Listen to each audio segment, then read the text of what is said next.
भक्त दाम संग्रह करे, कथन श्रवण अनमोद, सो प्रभु प्यारो पुत्र जो बैठे हरि की गोद। भक्तमाल जी में श्री नाभादास जी महाराज आशीर्वाद देते हुए कहते हैं कि जो भक्तों के गुणों को श्रवण करेगा, उनका कथन करेगा और उनका संग्रह करेगा, वो प्रभु को पुत्र के समान प्रभु की गोद में विराजमान हो जाएगा। ऐसा आशीर्वाद उन्होंने दिया है। आइए हम भी एक भक्त धन्ना जाट की आज कथा सुनते हैं। ये धन्ना जाट बलि महाराज बलि परम भागवत जो महाराज बलि थे उनके ही अवतार हैं। बंदो बलि जिन कलि तन धार्यो, धना रूप हरि प्रेम प्रचार्यो। धन्ना जी का जन्म एक जाट परिवार में हुआ था। माता पिता बड़े धार्मिक थे। संत सेवा और भगवान के भजन में बड़ा ही अनुराग था उनका। उनके यहाँ खेती का काम होता था। माता पिता धर्मात्मा, घर के ती को काम, दया दीन उपकार नित, भजते सीताराम। धन्ना जी की जब 5 वर्ष की बालक थे तब एक बार एक त्रिलोचन नाम के एक वैष्णव ब्राह्मण इनके घर पर पधारे। मैं ठाकुर जी की सेवा बड़ी ही सुंदर विधि से करते थे। उन्होंने स्नान करके झोली में से सालग्राम जी की मूर्ति निकाली और उनका विधिपूर्वक सेवा करने लगे। जब मैं सेवा कर रहे थे उस समय बालक धन्ना भी वहाँ पर आकर बैठ गया। पंडित जी ने तुलसी चंदन धूप दीप से ठाकुर जी की बहुत सुंदर सेवा की। चंदन चर्चित पीत रंग, तुलसी पुष्प चढ़ाए, करी आरती प्रेम सो, पुष्प माला पहनाए। बालक धन्ना 5 वर्ष का अवस्था था और सारे जैसे त्रिलोचन पंडित जी भगवान की पूजा कर रहे थे वो बैठा बैठा सब देख रहा था। बड़े ध्यान से पूजा में तल्लीन था। उसके मन में पूजा के प्रति प्रीति उमड़ आई। बालक पंडित जी से बोला कि हे पंडित जी, मुझे भी मूर्ति दो, मुझे भी ठाकुर जी दो, मैं भी भगवान की सेवा किया करूँगा। बालक ब्योल्यो मचल के, ठाकुर देव अवश्य, आजीवन सेवा करूं, तजी प्रमाद आलस्य। हे महाराज जी, मुझे भी ठाकुर जी दे दीजिए, मैं भी आपकी तरह सेवा करा करूँगा। तो पंडित जी ने कहा कि धन्ना, तू तो अभी बहुत छोटा है, जब तू बड़ा हो जाएगा तब सेवा करना। किंतु वो तो जाट का लड़का था ना, हट पकड़ गया। पंडित जी ने एक गोल मटोल काला सा पत्थर उठाकर उस बालक को दे दिया कि बेटा, ये तुम्हारे भगवान हैं, तुम इनकी सेवा करा करना। पंडित जी कहने लगे, सेवा करी न प्रेम से, तो लूंगो ठाकुर छीन। बालक ने हामी भरी, चरण पड़ो है दीन। बालक हाथ जोड़कर कहने लगा कि महाराज, मैं भी आपकी तरह अपने ठाकुर जी को खूब सेवा किया करूँगा। बालक धन्ना ठाकुर जी की मूर्ति को लेकर बड़ा प्रसन्न हुआ कि आज तो मुझे ठाकुर जी मिल गए। अपने भगवान को कभी सिर पर बैठाता, कभी हृदय से लगाकर घूमता, खेल कूद में मन नहीं लगता। पंडित जी जैसी सेवा करते थे, बालक धन्ना भी भगवान की वैसी ही सेवा करने लगा। बड़े सवेरे उठकर स्नान कराकर भगवान को नहलाता, चंदन लगाता।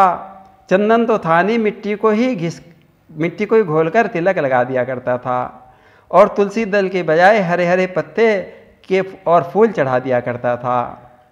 कुछ तिनके जलाकर धूप दीप दिखा दिया करता था। हाथ जोड़कर दंडवत प्रणाम किया। माँ ने बाजरे की रोटी खाने को दी तो धन्ना ने वे रोटी भगवान के आगे रख दी और आंख बंद कर ली, जैसे पंडित जी किया करते थे। और बीच बीच में आँख खोल खोल कर भी देखते थे कि भगवान ने मेरी रोटी खाई नहीं खाई। जब भगवान ने रोटी नहीं खाई तो कहने लगा कि भगवान लगता है मुझसे नाराज हैं।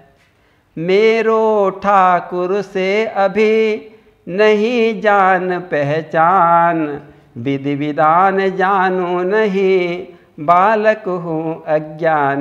मैं तो अज्ञानी बालक हूँ, मेरी तो ठाकुर जी से जान पहचान भी नहीं हुई है। भगवान भूखे रहें तो मैं कैसे खा लूँ। रोटी उठाकर जंगल में फेंक दी। कई दिनों तक धन्ना भोग लगाते, किंतु ठाकुर जी तो आए नहीं। धन्ना भूखे रह जाते। धन्ना जी कहने लगे कि हे ठाकुर जी, तुम जल्दी आ जाओ और मेरे रोटी का भोग लगा लो। मेरा छोटा सा संसार, हरि आ जाओ एक बार। मेरा छोटा सा संसार, हरि आ जाओ एक बार। लाखों को दर्श दिखाया है, लाखों को दर्श दिखाया है, प्रभु मुझको क्यों तरसाया है, प्रभु मुझको क्यों तरसाया है। नित बहती असुवन धार, प्रभु आ जाओ एक बार। मेरा छोटा सा संसार, हरि आ जाओ एक बार। क्यों नहीं आए दिन बीत गए, क्यों नहीं आए दिन बीत गए।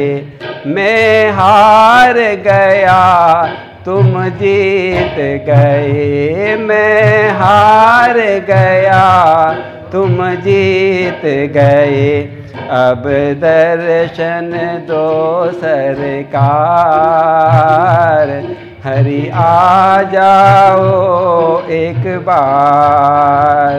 हरि आ जाओ, हरि आ जाओ, हरि आ जाओ, हरि आ जाओ। छोटा सा संसार, हरि आ जाओ एक बार। अब बाजरे की रोटी ठाकुर जी के सामने रखी और धन्ना पुकारे। बिना खिलाए आपको कैसे लूँ मैं खाए। शिशु के भोले भाव पर ठाकुर प्रकटे आए। कब तक नहीं सुनते? ऐसे सरल बालक के से ठाकुर जी कैसे नाराज रहते। बाजरे की इतनी प्रेम भरी मीठी रोटी कहाँ मिलेंगी। भगवान प्रकट हो गए और भोग लगाने लगे। खाते खाते ठाकुर जी रुक ही नहीं रहे थे। तब धन्ना ने हाथ पकड़ लिया कि इतने दिनों में तो आए हो और आज आए तो सारी रोटी अकेले ही खा जाओगे क्या? मैं आज भी भूखा मरूंगा क्या? आधी भोजन करत ही धन्ना पकड़ो हाथ। मेरे लिए प्रसाद कछु छोड़ो दीनानाथ। प्रेम के भूखे भगवान ने धन्ना को गोद में बिठा लिया और स्वयं अपने कर कमलों से धन्ना को रोटी खिलाने लगे। धन्ना की रोटियों का ऐसा चस्का पड़ा भगवान को कि मैं तो रोज रोज आने लगे और धन्ना के साथ मिलकर भोग लगाने लगे। रोज रोज भगवान धन्ना के घर आया करते थे और साथ मिलकर रोटी खाया करते थे। एक दिन भगवान ने धन्ना से कहा कि अरे धन्ना, मैं देख तुम्हारी रोज रोटी खाता हूँ, इसलिए मुझे काम भी तो बताओ। देखो, जो कोई जिसका अन्न खाता है उसका काम भी उसे करना चाहिए। जो काहू की रोटी खावे तोबा को कछु टहल बचावे। हे धन्ना, मुझे कुछ काम तो बताओ। धन्ना कहने लगा, प्रभु आप तो जगत के ईश्वर हैं, आपकी कृपा से मुझे नित्य आपके साक्षात दर्शन होते हैं, मेरे साथ आनंद से भोजन करते हैं, परंतु भगवान तो नहीं माने। तो धन्ना ने पूछा, भगवान आप बताओ आप क्या काम कर सको, आपके क्या काम, आपके बस का क्या काम है। तो धन्ना कहने लगा, प्रभु कहने लगे, धन्ना देखो मुझे अपने बाबा की गाय चराने में बड़ा आनंद आया करे, मुझे उसी का अभ्यास है, देखो मैं तुम्हारी गाय भी चराया करूँगा। कहने लगे भगवान कि मुझे गाय बड़ी अच्छी लगे। गैया लगे मोहे प्यारी, जग पालन हारी, गैया लगे मोहे प्यारी, जग पालन हारी, माखन छाछ दूध दधि घृत सो, माखन छाछ दूध दधि घृत सो, सबको सरे सुखारी सुखारी, गैया लगे मोहे प्यारी, जग पालन हारी। धन्ना देखो मैं तो नंद बाबा के यहाँ भी बहुत सारे गायें चराया करता था, और मेरी गाय के नाम भी मैंने रख रखे थे। मेरी काली गाय थी, मेरी धोरी गाय थी, मेरी श्यामा गाय थी, मेरी धूमर किशोरी गाय थी। माही गोरी काली और श्यामा और गोरी, धोरी धूमर किशोरी मेरे, माही भोरी काली श्यामा और गोरी धोरी, और धूमर किशोरी मेरी गैयन के नाम, जपूं उन्हीं की माला, याद गोविंद गोपाला, जपूं उन्हीं की माला, याद गोविंद गोपाला।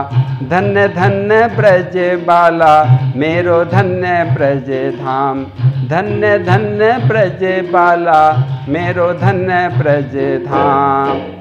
जहाँ होए नित गौ की सेवा, जहाँ होए नित गौ की सेवा, तहाँ ही बसे गिरधारी गिरधारी, गैया लगे मोहे प्यारी। हे धन्ना मुझे गैया से बड़ा प्यार है। तो मना लिया भगवान ने धन्ना को, और धन्ना की बहुत सारी गायें भगवान चराने लगे। प्रभु धन्ना को लिए मनाए, चरावन लागे वाकी गाये। जब भगवान इनकी गाय को चराने के लिए चले जाते तो धन्ना भजन में लग जाया करते थे। इस प्रकार ये सिलसिला चलता रहा। 1 वर्ष बीत गया भगवान को गायें चराते। तो 1 वर्ष के बाद वो जो त्रिलोचन ब्राह्मण आए थे ना, जिन्होंने धन्ना को शालिग्राम जी की मूर्ति दी थी, वे आ गए और उन्होंने देखा घर में न तो शालिग्राम हैं और न पूजा आदि का सामान है। कबहु त्रिलोचन आए के पूछ लई कुशलात, सेवा शालिग्राम की कछुक बताओ बात। मैं चंद्र जी की जय। त्रिलोचन पंडित ने पूछा कि धन्ना तेरे ठाकुर जी कहाँ हैं? धन्ना ने कहा कि मैं तो मेरी गाय चराने के जंगल में गए हैं। धन्ना ने पंडित जी को सारी बात बताई, पर पंडित जी को तो विश्वास ही नहीं हुआ। पंडित को विश्वास न आवे, कलिके में ठाकुर गाय चरावे। पंडित जी कहने लगे, धन्ना कोई कलयुग में भी ठाकुर जी आया करें क्या गाय चराने के लिए? वो तो उस समय आए थे। करे छोरा कैसी बकवास, हमें ऐसो होवे कैसे विश्वास। वे कहने लगे, हमें नहीं विश्वास हो रहा तुम्हारे ठाकुर जी, तू तो बहाना कर रहा, तूने ठाकुर जी को इधर उधर डाल दिए होंगे। तो धन्ना ने उन्हें खूब समझाया, कि पंडित जी देखो, मेरे भगवान जो तुम दे गए थे ना, मैं तो आजकल गायें चरा रहे। तो पंडित जी के मन में आया, कहने लगे अच्छा बता दिखला तेरे भगवान गायें कहाँ चरा रहे। तो धन्ना पंडित जी को लेके जंगल में चला गया। और आगे की कथा का प्रसंग अगले अंक में होगा। बोलिए सियावर रामचंद्र महाराज।